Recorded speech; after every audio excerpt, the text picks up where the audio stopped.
బ్రహ్మదేవుడు గంగమ్మని మానవురాలుగా పుట్టు అని చెప్పి శపించాడు. అప్పుడు గంగమ్మ నడుచుకుంటూ వచ్చేస్తుంటే అష్టవసువులు ఎదురు వచ్చారు ఏడ్చుకుంటూ.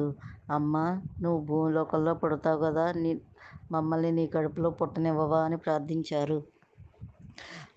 సరే అంటుంది. కానీ అమ్మ, మేము పుట్టిన వెంటనే మా పెద్దోళ్ళు మా ఏడుగురిని గంగలో వేసి చంపే, అప్పుడు మేము వసులోకానికి వెళ్ళిపోతాం. ఈ 8వ వాడు మాత్రం నీకు పుత్రుడుగా ఉంటాడు. కానీ మేము చనిపోయామని నువ్వు బాధపడవద్దు. మాలో దేవుడు దివ్యశక్తిని 4 రకాలుగా 4 భాగాలుగా నింపాడు. మేము 3 శక్తుల్ని మేము పట్టుకెళ్ళిపోతాము. ఒక శక్తిని ఈ ప్రభాసుల్లో అట్టు పెడతాము. మా ఏడుగురిలో ఒక్కో శక్తి ఈ ప్రభాసుల్లో ఉంటుంది. ఈ ప్రభాసుడే గంగమ్మకి భీష్ముడిగా పుడతాడు. ఈ గంగమ్మ పుత్రుడు కాబట్టి గాంగేయుడయ్యాడు.